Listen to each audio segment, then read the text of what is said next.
বাড়িতে আছে? আপনারা কারা? আমি হলাম শ্রীমান কিশোর নাথ দাস, ইনি হলেন আমার স্ত্রী বৈষ্ণবী বিশাখা দাস। আমরা ঘর ভাড়া খোঁজার জন্য এসেছি। বসুন বসুন, আপনারা একদম ঠিক জায়গায় এসেছেন। বসুন, বসে কথা বলি। না না, দাঁড়িয়েই কথা হোক।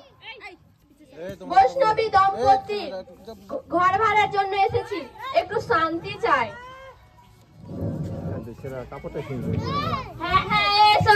এই যে এইদিকে জানালা, ওইদিকে বারান্দা, শান্তিতে থাকতে পারবেন। আরে কাবলু, ঘরটা দেখা না রে, ঘরটা দেখা। এদিকে কল ঘর আছে। বাহ, ভালোই তো। থাকবেন ভালো কথা। মাসে 1 নয় 2 নয় 3 নয় 4,000 টাকা বাড়ি ভাড়া লাগবে। দিতে পারবেন তো? কোনো অসুবিধা নেই, ঈশ্বরের কৃপায় আমার ব্যবসা খুব ভালো চলছে। 6 মাসের ভাড়া অগ্রিম নাও। ঠিক আছে। আর কিপটে মিনছে। আহ গিন্নি, এসো দেখি। এই দেখো, কোন দিকে জানালার দিকে খাট রাখিব? কিপটে মিনছে মরণ। জানালার পাশে খাট রাখবে, খাট এইদিকে থাকবে। রাতে ঘুমানোর পর চোর এসে আমার গহনা নিয়ে যাবে, খাট এইদিকে থাকবে। ওদিকে খাট থাকলে তো আমাকে গরম লাগবে গো গিন্নি, আমি যা মারা যাবো। আরে কেন, তোমার জীবনে থেকে আমার গহনার দাম কম নাকি? খাট এইদিকে থাকবে। খাট এইদিকে থাকবে। বলছি তো খাট এইদিকে থাকবে। আমি তোমার স্বামী হয়ে মুখ সামলে কথা বলো। খাট এইদিকেই থাকবে। চুপ করো চুপ করো। এই বসো, পুরো স্বামী স্ত্রীর মাঝে কথা বলতে না গলাতে আসবেন না। আরে কাবলু, আমাকে বুড়ো বললো রে। আরে কাকা, তুমি ওদের মাঝে ঢুকতে যাও না। স্বামী স্ত্রীর মাঝে কথা বলে না, একটা কাটা যেতে পারে। আরে কাবলু, ঠিকই বলেছিস।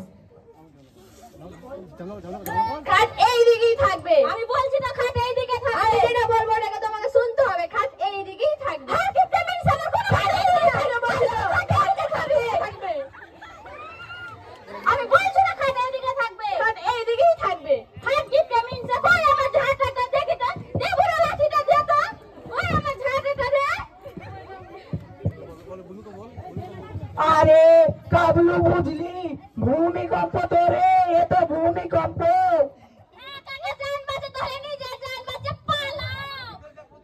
আরে কোথায় যাই কোথায় যাই কোথায় যাই, আমি তো ছুটতে পারি না। আমি কোথায় যাই কোথায় যাই কোথায় যাই? এই তো এইখানে লুকোই, এই তো লুকোই।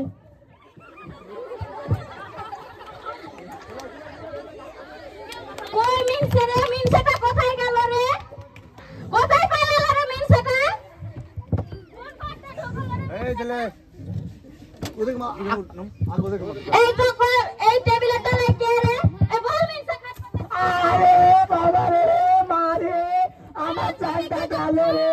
থানা, পুলিশ, কোর্ট, বাঁচাও রে, বাঁচাও রে, বাঁচাও রে। আমার হাতগুলো বুড়ো বুড়ো হয়ে গেল রে। কই করে পালিয়েছে? ওই হাত টিপটা মিনছেটাকে দেখি তো রে। ও কাকা তুমি বেরাও। ধর না রে কাবলু, ধর না। হ্যাঁ বেরাও। তোমার সাইজ কি করেছে কাকা? ওরে কাবলু, আমার সাইজ নিয়ে কথা বলবি নে।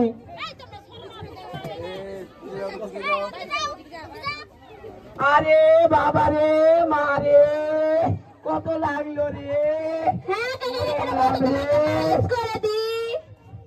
আরে কাবলু রে, আরে কাবলু রে, বড্ড লেগেছে রে। কি আরাম। আরেকটু ভালো করে দে রে কাবলু, আরেকটু ভালো করে দে। আরাম। আর দিতে হবে না, ছাড়। আর বাড়ি ভাড়া দেবো না রে কাবলু, আর বাড়ি ভাড়া দেবো না রে। কেন? কে আবার ফোন করলো রে?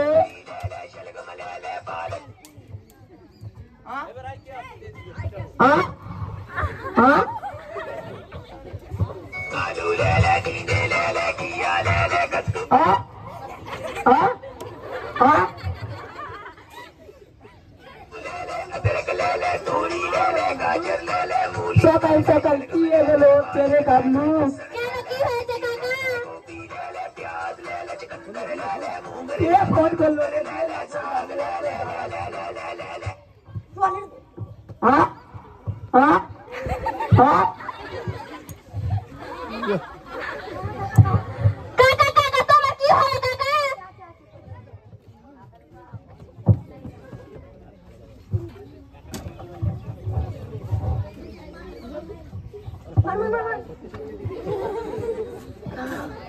আর বাড়ি ভাড়া দেবো না রে গাবলু, কেন আর কাকা? বাড়ি ভাড়া দেবো না রে। কেন কাকা? তোমার কি হয়েছিল কাকা?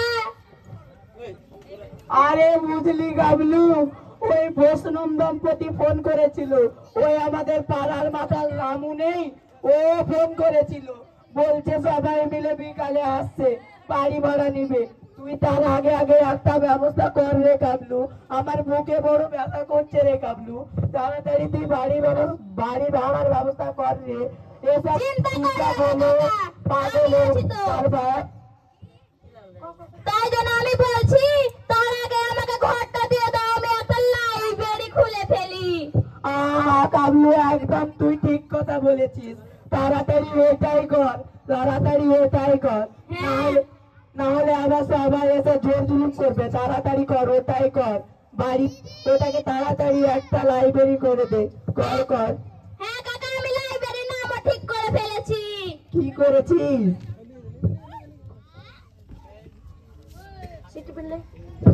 এই যে ভূপেন পাঠাগার।